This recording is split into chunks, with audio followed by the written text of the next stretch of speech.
हमारे पास mid term paper का question number 2024 वाला पेपर है। आप देखिए इसमें एक ऐसा लॉजिकल क्वेश्चन दिया गया हुआ, वो कह रहा है for a home security system, यानी एक होम सिक्योरिटी सिस्टम है हमारे पास। उसमें क्या होना चाहिए, when the main door is open, यानी कि जब आपका मेन डोर ओपन है मीन्स हम ओपन को एज अ इनपुट 1 कंसिडर करते हैं। ठीक है जी, ये रफ अमल पेज मैंने साथ में रख लिया। अगर हमारा डोर ओपन हुआ तो डोर व्हेन ओपन, जब वो ओपन होगा तो हम बच्चों क्या इनपुट लेंगे, 1 कंसिडर करेंगे, और जब क्लोज होगा तो कंसिडर करेंगे 0। ठीक है, क्लोज ओपन की कहानी समझ आ गई ना। इस तरह से अपने जहन में एक लॉजिक बना लिया करो। और आगे कहता है यहाँ, अब यहाँ पे लॉजिक वो खुद ही बता गया। जब आर की बात आती है ना तो आर का ही गेट होता है बच्चों, लेकिन थोड़ा सा आपको कंडीशन पढ़नी पड़ती है कभी कभी कभार ना, वो आर से एक्सआर में भी जा सकता है, एक्सनॉर में भी जा सकता है, मसला ये होता है। तो वो कहता है और यहाँ the window is not closed. अब देखो विंडो इज़ नॉट क्लोज लिखा है ना कि द विंडो इज़ क्लोज्ड, इसका मतलब विंडो भी खुली हो। तो देखो विंडो की भी, यानी यहाँ पे इनपुट की बात कर रहा है, विंडो हमारी जो है वो भी ओपन है। ठीक है, एक लिहाज से वो ये कह रहा है, यानी कि दोनों इनपुट्स 1 है, वो ये कहना चाह रहा है। ओके हो गया, समझ आ गया। तो रिजल्ट क्या मिलना चाहिए कि आपका बजर जो है वो टर्न ऑन हो जाए, आपका बजर ऑन हो जाए। तो इसका मतलब हमारी आउटपुट 1 आए, वाई हमारा 1 आए जब x1 और x2 दोनों 1 हो। एक तो ये लॉजिक समझ आ गया। और आगे वो कहता है if all is safe, if all is safe then buzzer should remain off. All is safe का मतलब है यानी कि दोनों जो गेट और अपना सॉरी गेट क्या कहूँ, डोर और अपना विंडो है, दोनों जब क्लोज होंगे यानी कि बंद होंगे तो अपना जो आउटपुट है वो 0 आएगा। तो 0 0 पे रिजल्ट 0 मिल रहा है। और ये आर का लॉजिक आपको समझ में है, आर का क्या लॉजिक है, यानी उसके कहने का ये मतलब है बच्चों इन दोनों में से कोई एक भी, यानी कि अगर ये दोनों काम हो जाए तब भी हमारी इनपुट 1 आएगी, सॉरी आउटपुट 1 आएगी। अगर इन दोनों में से कोई एक काम भी हो जाए दूसरा ना भी हो तब भी हमारी आउटपुट 1 आएगी, ये वो कहने का मतलब है। यानी अगर ये 1 हो जाता है ये 0 रहता है तब भी आउटपुट 1 है, अगर ये 0 हो जाता है और ये 1 हो जाता है तब भी हमारा आउटपुट 1 है। यानी सीधी सी बात है यार, लॉजिक सारा आर का बन रहा है। देखो 1 0 पे भी आउटपुट 1 मिल रही है, 0 1 पे भी आउटपुट 1 मिल रही है, ये सारी कंडीशन है। तो ये सारा गेट ही आर का बनता है। तो चलिए बात करते हैं फिर, हम उसको कहते हैं, हम बायस इनपुट लेंगे। ठीक है, और आगे देखें, आगे बात तो की नहीं है। डिज़ाइन करना है हमने मल्टी लेयर परसेप्ट्रॉन नेटवर्क को। ठीक है जी, तो सबसे पहले तो हम यहाँ पे ले लेते हैं अपनी इनपुट। सब पहले बायस इनपुट चाहिए, फिर x1 और x2। ओके हो गया। देन हमारी आउटपुट, टारगेट आउटपुट जो आनी चाहिए, जैसा कि हमने बच्चों आप बायस को कोई भी वैल्यू दे सकते हो, लाइक बायस हम रख लेते हैं यहाँ पे माइनस 0.5। ठीक है, तो पहले 0 0 का पेयर आएगा, फिर 0 1 का आएगा, फिर 1 0 का आएगा, और फिर 1 1 का आएगा। हमारा x1 जो है वो बच्चों डोर को प्रेजेंट कर रहा है। ठीक है, और x2 विंडो को। तो जैसा कि उसने कहा अगर आपका डोर ओपन होता है और विंडो भी ओपन होती है तब भी आपका रिजल्ट 1 आएगा, अगर डोर ओपन है विंडो क्लोज है तब भी आपका रिजल्ट 1 आएगा। यानी इन दोनों में से कोई एक भी प्रियोरिटी मुकम्मल होती है तो आपको आउटपुट में 1 मिलना चाहिए। तो ये देखो यहाँ पे ये दोनों, यानी देखो इसमें विंडो हमारी ओपन है, सॉरी विंडो हमारी ओपन है, बिल्कुल ओपन ही है, तो रिज़ल्ट 1 आएगा। अगर हमारा यानी कि डोर ओपन है तब भी रिज़ल्ट 1 आएगा, और अगर ये दोनों ओपन है तब भी रिज़ल्ट 1 आएगा। लेकिन जब ये दोनों यानी कि सेफ मतलब कि दोनों क्लोज होंगे तब रिज़ल्ट 0 आएगा। ये इसका लॉजिक बन गया। और आपको पता ही है बायस इनपुट तो रहती सेम है। अब उसने कह रहा है कि डिज़ाइन कीजिए मल्टी लेयर परसेप्ट्रॉन को और इसको ट्राई कीजिए एट लीस्ट 2 इनपुट्स के ऊपर। ठीक है, आपने इनकी ना 2 इनपुट्स के ऊपर अप्लाई करना है। अब ये आप पे डिपेंड करता है आप कौन सी 2 उठा के मतलब कि ट्राई करते हो। ये आगे कह दिया गया कि 2 इनपुट्स पे लाजमी ये लॉजिक आपने लगा के वेट्स अगर अपडेट होते हैं तो अपडेट करने हैं। सबसे पहले बच्चों हम पे डिपेंड करता है, हम बच्चों इसका ऑर्डर बनाते हैं 2 by 1 का। ठीक है, यानी कि 2 इनपुट्स आ गई, एक हमारी x1 एक x2, 2 हमारे पास हिडन लेयर में परसेप्ट्रॉन आ गए। ठीक है, मल्टी लेयर परसेप्ट्रॉन जो है इसको, यानी एक होगा H3 और एक होगा H4, और एक हमारी फाइनल आउटपुट आ गई जिसका नाम H5 रखेंगे। ठीक है, और इसकी आउटपुट का नाम होगा O5 जो हमें चाहिए यहाँ पे। ये इनके सारे कनेक्शंस आ गए।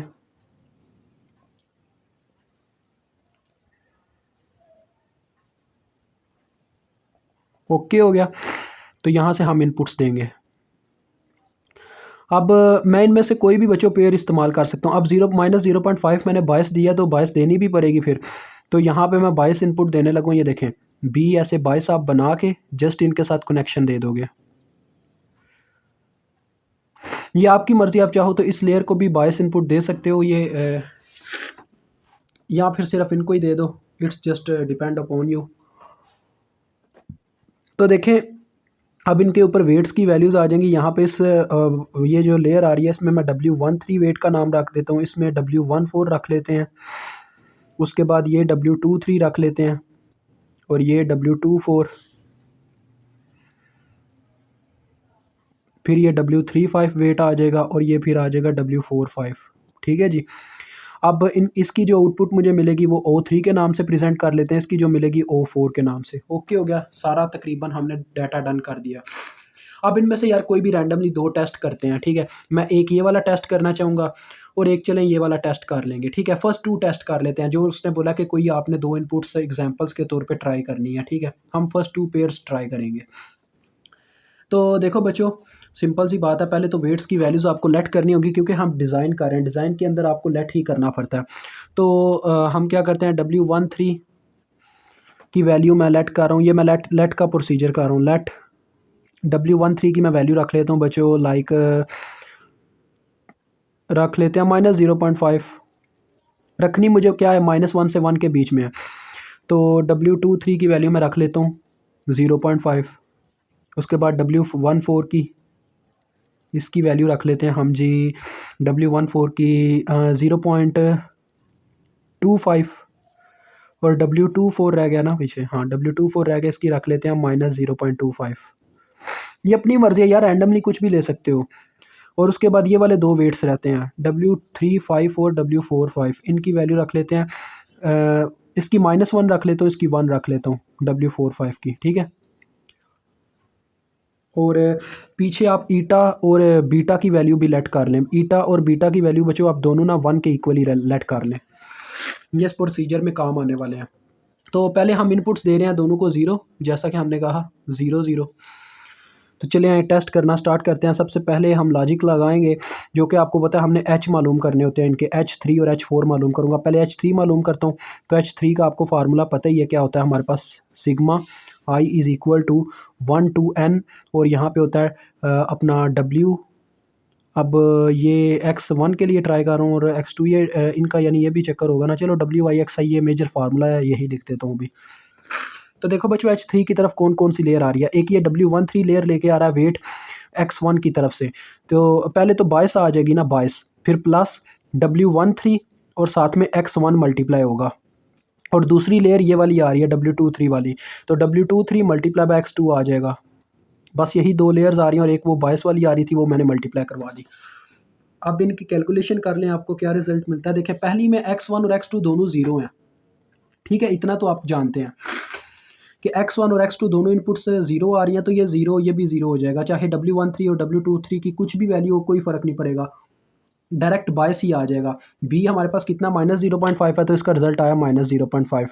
अभी ये रिजल्ट नहीं आया, अभी हमें O3 मालूम करना होगा एक फार्मूले से, 1/1 + e⁻ बीटा H3, ये फार्मूला होता है। तो ये आप लगाएंगे यहाँ पे 1/1 + e⁻ इंटू -0.5, तो ये +0.5 हो गया क्योंकि बीटा की वैल्यू तो 1 है और ये -0.5 थी, ये +0.5 हो गई। अब इसको कैलकुलेटर पे सॉल्व कर लेते हैं। तो बच्चों ये मेरे पास वैल्यू आ रही है 0.377, यानी 0.38 कह सकते हो अप्रॉक्सीमेटली। तो मेरी बात सुनिएगा, अब कुछ बच्चों को पता है कि ये डिस्क्रीट हमारे पास वैल्यूज़ हैं 0 0 0 1, ये डिस्क्रीट वैल्यूज़ हैं। इनके लिए हम चाहें तो थ्रेशोल्ड का भी इस्तेमाल कर सकते हैं, लेकिन यहाँ पे मैं ये सुमेशन वाला तरीका क्यों इस्तेमाल कर रहा हूँ, उसकी रीज़न है बच्चों, अगर मैं थ्रेशोल्ड का तरीका इस्तेमाल करूँगा ना, इनकी वैल्यू 0 आ जाएंगी। तो हिडन लेयर के लिए हमेशा आपने सुमेशन का तरीका इस्तेमाल करना है, यानी ये वाला फार्मूला। ठीक है, लेकिन जो फाइनल हमारी आउटपुट होगी ना O5, वहाँ पे हम थ्रेशोल्ड का फार्मूला इस्तेमाल करने की कोशिश करेंगे। तो देखते जाए अब क्या होता है आगे। 0.38 आ गई। अब इसी तरह से अब आपने O4 भी फाइंड आउट कर लेनी है। H4 पहले फाइंड आउट करो, sigma I is equal to 1 to n XI और डब्ल्यू आई साथ में आ जाएगा, विच इज़ इक्वल टू 22 पहले नंबर पे आएगी क्योंकि 22 इसको भी मिल रही है, और फिर आएगा प्लस ये देखें W14 इसको मिल रहा है x1 के साथ, तो W14 x1, और W24 मिल रहा है x2 के साथ, तो W24 x2। तो ये दोनों तो ज़ीरो ही हैं, ये भी मेरे पास -0.5 ही आ गया, यानी इसका मतलब H4 की मदद से O4 की वैल्यू भी सेम टू सेम ही आ जाएगी जब नीचे वैल्यू पुट करूँगा इस तरह से 1 + e की पावर -β H4, ठीक है जी। और जब ये पुट करूँगा तो ये ऐसे ही आ जाएगा 1 + e की पावर 0.5, और ये आपने अभी निकाल के देखिए कितनी आती है, 0.38 आती है। तो अब हम O5 कैलकुलेट करने जाते हैं आगे। तो देखें O5 कैलकुलेट करने जा रहे हैं, तो पहले H5 कैलकुलेट करूँगा। उसके लिए H5 कैलकुलेट करने का तरीका तो अब आप समझ गए, वहाँ पे 22 नहीं मिल रही उसको, ठीक है, ये गौर कर लीजिएगा पहले ही। तो H5 मेरे पास है जी, यहाँ पे फार्मूले के अकॉर्डिंग यहाँ पे 22 इसको मिल नहीं रही, O3 और W35 मिल रहा है, तो यहाँ पे आ जाएगा O3 W35 मल्टीप्लाई होंगे, ठीक है, प्लस O4 और W45 मल्टीप्लाई होंगे, विच इज़ इक्वल टू, अब यहाँ पे देखा जाए तो O3 W35 इनकी मल्टीप्लिकेशन करवानी है। O3 हमारे पास है 0.38 और W35 से मल्टीप्लाई होगा जो कि आपके सामने -1 है। और W45 की बात करूँ तो वो देखें, O4 की बात करूँ ये तो 0.38 है ये भी, और W45 हमारे पास 1 है। तो देखिए रिज़ल्ट में आपको क्या मिल रहा है, 0.35 - 0.38 प्लस 0.38 इज़ इक्वल टू 0 मिल रहा है, ठीक है, 0 आपको रिज़ल्ट मिल रहा है। तो बच्चों अब हमारे पास H3 देखें 0 के इक्वल आया, तो सॉरी H5। अब कुछ बच्चे यहाँ पे गलती करेंगे, वो क्या गलती करेंगे कि वो यहाँ पे भी O5 का फार्मूला लगाने बैठ जाएंगे, यानी कि ये वाला फार्मूला। अब बच्चों ये ना एक ये सुमेशन एक्टिवेशन फंक्शन का फार्मूला है, यानी कि हम आपने ये चीज़ याद रखनी है, जब हम मल्टी लेयर परसेप्ट्रॉन में होते हैं ना, तो हिडन लेयर की जो आउटपुट्स होती है ना, उनको निकालने के लिए हम सुमेशन एक्टिवेशन फंक्शन का इस्तेमाल करते हैं, यानी कि कंटिन्यूअस सिग्नल वाला, जो कि ये वाला फार्मूला है। जबकि उसकी जब हम आउटपुट लेयर में जाते हैं ना, अगर हमारे पास इस तरह की इनपुट्स और आउटपुट्स होना, यानी कि देखें इसमें इनपुट्स जो हैं और आउटपुट्स जो हैं वो 0 1 1 0 इस तरह से है, मतलब कि ये कंटिन्यूअस नहीं है, ये डिस्क्रीट टाइम सिग्नल है। तो फिर हम उसकी आउटपुट लेयर में जाके थ्रेशोल्ड एक्टिवेशन फंक्शन का इस्तेमाल करते हैं। अब मेरे पास अगर इसका रिजल्ट देखें, इसका रिजल्ट H5 का 0 आया ना, तो O5 पता कैसे तय होगी, O5 इस तरह से तय होगी, यानी मेरी आउटपुट के अगर मेरा H5 जो है वो यानी कि इक्वल टू 0 आ गया ना, या वो इक्वल टू 0 या ग्रेटर देन 0 आता, तो मेरा रिजल्ट इक्वल टू 0 क्या गया। हाँ जी, तो स्टूडेंट्स इस पे मैंने वेरीफाई किया है कि इसका क्या हल निकल सकता है। इसका मसला ये आ रहा है कि हम ना बिल्कुल बाउंड्री के करीब आके अटक गए, यानी कि हमारी जो मल्टी लेयर परसेप्ट्रॉन की ऐसे लेयर बन रही होती है ना, ये वाली एक्सिस के बीच में ऐसे एक एरर फंक्शन की एक लेयर जा रही होती है, जिसमें हम ग्लोबल और लोकल एरर वगैरह फाइंड आउट करते हैं। वही यहाँ पे मसला आ रहा है। पता क्या चीज़ है, हम यहाँ कहीं पे आके बिल्कुल रीजन के करीब करीब जाके फंस गए हुए हैं, बिल्कुल बाउंड्री के करीब। तो ये मसला कर रही है, डैट्स वाई हम इज़ इक्वल टू 0 से मसला खा रहे हैं। यहाँ पे ना हमारी वेट्स की वैल्यूज़ को थोड़ा चेंज करना पड़ेगा, अदरवाइज़ वो थ्रेशोल्ड और उस दूसरे लॉजिक में हम फंस जाएंगे ज़्यादा। तो लिहाजा हम पता क्या करते हैं, वेट्स की वैल्यूज़ को थोड़ा यहाँ पे अपडेट करते हैं। देखें कैसे, इसका आंसर मुझे माइनस में लाना पड़ेगा। 0 एग्जैक्ट 0 आ गया तो मुझे ये तो आउटपुट ही 1 मिल जाएगी, जबकि मुझे 1 नहीं चाहिए, मुझे रिजल्ट में 0 चाहिए। तो मैं इन वेट्स के साथ थोड़ी सी छेड़छाड़ करने लगा, W35 या W45 में से किसी एक की वैल्यू के साथ। यहाँ तो मैं क्या करता हूँ, W45 की वैल्यू थोड़ी कम कर देता हूँ। अगर वो 0.9 हो जाती है तो रिजल्ट में माइनस में चला जाएगा। देखें इसको मैं कर देता हूँ 0.8 कर देते हैं, ठीक है। ये वैल्यू 0.8 हुई, जिससे देखिएगा अब आंसर हमारे पास क्या आता है। 0.8 करने से अब मेरे पास आंसर माइनस में चला जाएगा। देखें 0.38 इंटू -1 और दूसरी तरफ है प्लस 0.38 इंटू 0.8, ठीक है जी। ये वैल्यूज़ आप चेंज कर सकते हैं वक्त के दौरान। तो ये आपके पास अब आ रही है माइनस में, ये आप गौर से ज़रा देखें, -0.076, तो -0.076 अब आ रहा है, और हम चाहते भी यही थे। तो H5 की वैल्यू अगर लेस दैन 0 आ गई है आपके पास, तो इस कंडीशन में आपके पास O5 आएगी 0, और यही हमारा टारगेट था, यानी आपने फर्स्ट प्रूव कर दिया, ये प्रूव हो गया। दूसरा लॉजिक आप खुद चाहें तो प्रूव कर सकते हैं, या चले मैं ही प्रूव करवाता हूँ। अब दूसरे लॉजिक से हम वैल्यूज़ निकालेंगे। तो मेरे ख्याल में हमें नेक्स्ट पेज पे मूव करना चाहिए। यहाँ पे तो जगह ही नहीं बची तकरीबन। तो नेक्स्ट पेज पे मूव करते हैं। मैं ये वाली वैल्यूज़ रखता हूँ वहाँ पे, ठीक है, जो हमने चेंज करके रख लिया ना, वो वैल्यूज़ रखता हूँ और लॉजिक ये वाला ड्रा कर देता हूँ। ये ले जी, मैंने इसको यहाँ पे ड्रा कर दिया। अब ये लॉजिक प्रूव करते हैं। देखिए सबसे पहले मैं H3 को फाइंड आउट करने जा रहा हूँ। तो वही तरीकाकार है, 22 पहले आएगा B, तो B की वैल्यू हम पुट करते हैं। B की वैल्यू -0.5 हमने रखी हुई है। फिर आएगा प्लस, तो इसमें देखो बच्चों x1 तो 0 है, यानी उसका लॉजिक लिखो या ना लिखो एक ही बात है, लेकिन तब भी मैं लिख देता हूँ। देखिए W13 ने मल्टीप्लाई होना था x1 के साथ, आपको इतना तो लॉजिक समझ में आता है। ये लेयर इसकी तरफ आ रही है, W13 मल्टीप्लाई बाय x1, तो W13 मल्टीप्लाई बाय x1 करने से रिजल्ट 0 आ जाएगा। प्लस ये दूसरी लेयर H3 की तरफ यहाँ से आ रही है W23 की मदद से, वेट की मदद से, x2 वाली। तो W23 मल्टीप्लाई बाय x2, तो आपको साफ नज़र आ रहा है 1 इंटू, यानी कि W23 की वैल्यू आ जाएगी जो कि 0.5 है हमारे पास, ये आप ऊपर देख सकते हो। तो देखो रिजल्ट में क्या मिल रहा है, 0.5 से कट रहा है, रिजल्ट 0 आ रहा है। तो O3 अगर अब मैं कैलकुलेट इसका करता हूँ तो 1/1 प्लस एक्सपोनेंशियल की पावर माइनस बीटा H3, तो ये e की पावर 0 यानी 1 हो जाएगा, 1/2 आ जाएगा। ये देखें 1/1 + 1 यानी 2, तो ये 0.5 आपके पास आ रहा है। तो आपका ये तो फाइंड आउट हो गया 0.5। आगे नेक्स्ट हमने, यानी आपको याद होना चाहिए आपकी आउटपुट 1 आनी चाहिए इस दफ़ा। तो नेक्स्ट आगे हमने O4 अब फाइंड आउट करना है। O4 के लिए मुझे पहले H4 फाइंड आउट करना होगा, ठीक है। H4 फाइंड आउट करने जा रहा हूँ। देखें उसके लिए पहले नंबर पे तो आ जाएगी वही 22 वाली बात, ठीक है, B आ गया 22। उसके बाद प्लस, फिर आपको पता है x1 की तरफ से एक वेट की इनपुट आ रही है H4 की तरफ, W14, तो ये 0 हो जाएगी वैसे ही। और फिर ये W24 आ रहा है x2 की जानिब से, तो W24 मल्टीप्लाई बाय x2 होगा, तो W24 यानी x2 की पहले वैल्यू और फिर W24 की, जो कि आपके सामने यहाँ कहीं पे लिखी होगी, ये है -0.25। तो इसको चेक करें तो ये कितनी आती है जी, -0.25 में -5 करें, 0.5 करें तो ये यानी 50 में 25 वाली बात, या -0.75 आ जाएगा। तो इसको O4 जब फाइंड आउट करेंगे इसका 1/1 प्लस e की पावर माइनस बीटा की वैल्यू तो आपके सामने 1 नहीं है, तो माइनस माइनस प्लस हो जाएगा बच्चों, ठीक है, और 0.75 आ जाएगा क्योंकि H4 जो पुट होना है। अब इसको कैलकुलेटर पे सॉल्व करके देख लेते हैं कितना आता है। 1/1 प्लस एक्सपोनेंशियल की पावर 0.75, तो ये आता है 0.32, ठीक है जी। अब ये जो बाहर निकलने वाले काम है 0.32, ठीक है, तो ये अपना 0.32 आ गया। आप लॉजिक चेक करते हैं अपना। उम्मीद तो है कि शायद ही पूरा उतरेगा, शायद ही, मुझे लगता है यहाँ पे एरर आ जाना हमारा। तो चलें यार O5 के लिए काम शुरू करते हैं। H5 पहले कैलकुलेट करेंगे। H5 इज़ इक्वल टू, पहले यहाँ पे हमारे पास क्या आएगा जी, हमारे पास आएगा O3 मल्टीप्लाई विद W35, ठीक है। तो O3 अपने पास 0.5 है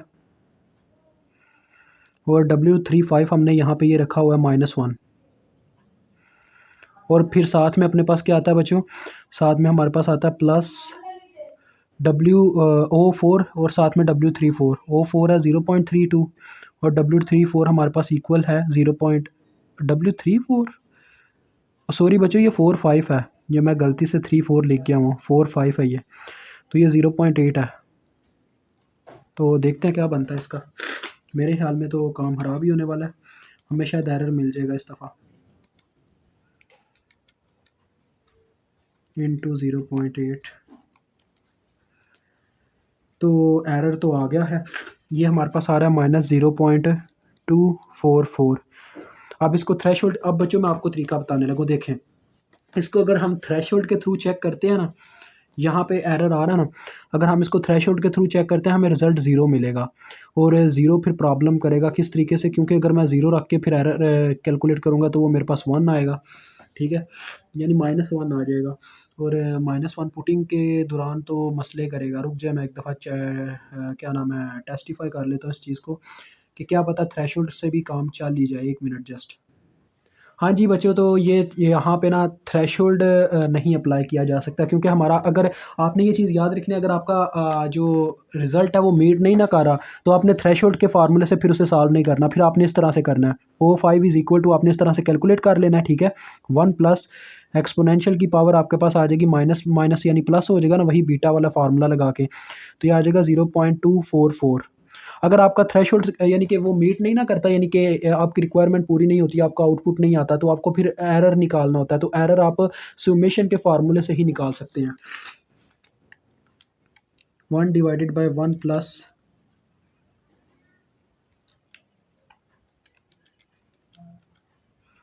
ये आपके पास आता है 0.439, ठीक है जी। ये आपके पास आ रहा है, जो कि हमारी रिक्वायरमेंट तक नहीं पहुंच सका।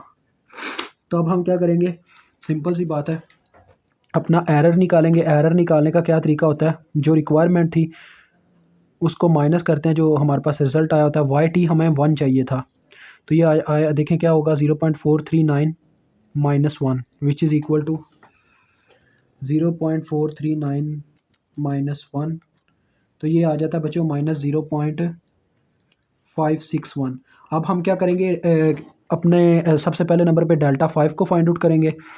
तो डेल्टा 5 देखें कैसे वर्क करता है। डेल्टा 5 का फार्मूला हमारे पास होता है O5 इंटू 1 माइनस O5, और फिर आगे हमारे पास होता है बच्चों ये वाला एरर। तो एरर इनके साथ मल्टीप्लाई होगा। देखें मल्टीप्लिकेशन करके देखें, O5 की वैल्यू कितनी है, 0.439 इंटू 1 माइनस 0.439, और आगे एरर -0.561। तो ले जी, मेरे पास इस डेल्टा की वैल्यू आ रही है -0.138, ठीक है जी, ये आ रही है।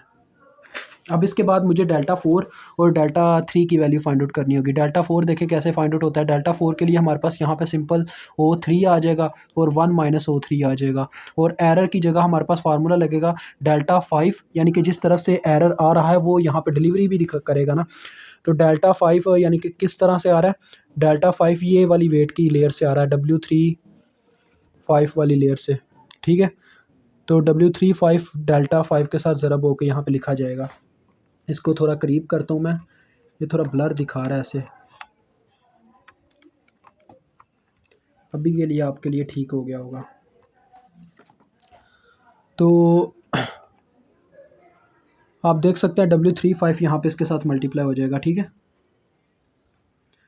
तो इसके अंदर आपने वैल्यूज़ पुट करनी है। देखें O3 की कितनी वैल्यू थी हमारे पास, O3 की वैल्यू आई थी 0.5 इंटू 1 माइनस 0.5, और आगे ये वाली डेल्टा 5 की वैल्यू जो कि है -0.138, और आगे W35 आप चाहें तो ऐसे अलहदा भी लिख सकते हैं। W35 हमारे पास कितना था, -1। तो ये देखते हैं कितना आता है, 0.5 इंटू 0.5 ही बच जाएगा ये, और आगे माइनस माइनस प्लस कर देगा और आ जाएगा 0.138। तो ये आपके पास आ जाती है 0.0345, ठीक है जी। जब तक हम इसको यानी अपडेट नहीं कर लेते तब तक तो आपको साथ चलना ही पड़ेगा। फिर डेल्टा 3 आप निकालेंगे। इसके लिए ये क्या यार, मैंने डेल्टा 3 निकाल दिया मैंने बच्चों, डेल्टा 3 निकाल दिया। लेयर भी मैंने वही फॉलो किया, सारा फार्मूला वही चला रहा हूँ। जब मैंने यहाँ पे डेल्टा 4 लिखा हुआ है, तो अब डेल्टा 4 अब निकलेगा। डेल्टा 4 के फार्मूले की दफ़ा O4 होगा, सॉरी माजरत, नाम बस चेंज किया था मैंने, काम वही सारे चल रहे थे और सारी लेयर भी वही मैंने फॉलो की है। तो यहाँ पे अब डेल्टा 5 आएगा, लेकिन जो यानी डेल्टा 5 ही इसके ऊपर अपना एरर शिफ्ट कर रहा है ना, लेकिन किस लेयर के थ्रू, W45 के थ्रू। तो W45 यहाँ पे इसके साथ मल्टीप्लाई होगा, और W45 की वैल्यू भी हमें पता है।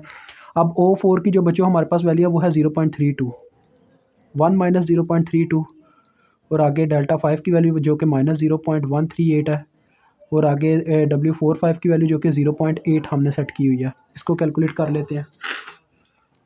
फिर बस बच्चों अब हमारा ना काम स्टार्ट होने लगा वो वाला अपने वेट्स को अपडेट करने का, और वेट्स अपडेट करते साल ही हमारा काम डन, क्योंकि उसने बोला था बस 2 इनपुट्स आपने ट्राई करनी है, और वो हमने ट्राई कर ली हैं। इसके बाद हम कुछ नहीं कर सकते, इतनी ही हम आइट्रेशंस कर सकते हैं, ज़्यादा करने का हमारे अंदर कहना इतना जज्बा नहीं है इनके लिए। तो ये आता है -0.024, ओके हो गया। तो डेल्टा 4, डेल्टा 3, डेल्टा 5 ये सारे आपने निकाल लिए। अब पहले मैं डेल्टा 5 की मदद से W35 और W45 को अपडेट करने जा रहा हूँ। तो आ जाएगा फार्मूला देखें, W35 माइनस ईटा इनटू यहाँ पे आएगा आपके पास डेल्टा 5, ठीक है, और डेल्टा 5 आएगा, ठीक है जी। और ये W35 है किसका, W35 वेट है हमारा O3 का। O3 यहाँ पे इसके साथ मल्टीप्लाई होगी, ठीक है, इसके साथ O3 मल्टीप्लाई होगी। इसी तरह से W45 जो आपकी यानी O4 के लिए है, उसके फार्मूले में आएगा W45 माइनस ईटा डेल्टा 5 और साथ में आ जाएगा O4। आप वैल्यूज़ पुट कर लो। W35 पहले कितना था, W35 पहले था -1 और माइनस ईटा की वैल्यू तो हमने पहले ही 1 रखी हुई है। डेल्टा 5 की वैल्यू आपके पास माइनस में है, वो आपने ऊपर कैलकुलेट की हुई और इसके साथ मल्टीप्लाई हो रही है O3 की वैल्यू जो कि 0.5 है। इसी तरह से W45 की वैल्यू हमारे पास 0.8 थी माइनस ईटा, ईटा के बाद ये माइनस में वैल्यू है 0.138 और O4 की वैल्यू हमारे पास आई थी 0.32। अब इनके वेट्स अपडेट कर दें, ठीक है। तो वेट्स अपडेट करते हैं, देखें -1 और ये प्लस में चला जाएगा माइनस माइनस और आगे है 0.138 मल्टीप्लाई विद 0.5, तो ये हमारे पास आ जाता है जी -0.931। अब ये वेट की वैल्यू होगी है W35 की। और इसकी बात करूँ तो 0.8 और ये माइनस माइनस प्लस हो जाएगा, आगे आएगा 0.138 मल्टीप्लाई विद 0.32, तो ये हमारे पास जी आ जाती है इसकी वैल्यू 0.844। ये अपडेशन आ गई इसके अंदर। आगे जो प्रीवियस वाली वैल्यूज़ हैं W13, W23 ये सारी अपडेट करनी है। आप देखें W13 कैसे अपडेट होती है। ये W13 की वैल्यू है बच्चों, इसके ऊपर यानी कि जो इफेक्ट आ रहा है वो H3 की जानिब से आ रहा है, यानी डेल्टा 3 की जानिब से। तो डेल्टा 3 इसके केस में आएगा W13 के केस में, यानी आएगा W13 माइनस ईटा और यहाँ पे आ जाएगा डेल्टा 3। और ये किसके लिए है, यानी ये किस इनपुट का है, X1 का है। वहाँ पे इनपुट थी उनके लिए O3, O5, O4, that's why यहाँ पे ये आई, तो इसके साथ आएगा X1, ठीक है। इसी तरह से W आगे इसके साथ एक और इसकी लेयर आती है यार, W14 है इसका दूसरा वेट। तो इसको अपडेट करने का फार्मूला होगा W14 माइनस ईटा डेल्टा 4 आएगा, बिकॉज ये डेल्टा 4 की तरफ से एरर लेके आ रहा है। ये देखें W14 H4 से एरर लेके आ रहा है और डेल्टा 4 यहाँ पे है, तो साथ में X1 मल्टीप्लाई हो जाएगा, ठीक है। इसी तरह से आपका W23 और W24 है, वो भी ऐसे ही होंगे। देखें W23 असल में ये लेके आ रहा है एरर बच्चों डेल्टा 3 से, यानी H3 से, साथ में X2 मल्टीप्लाई हो जाएगा।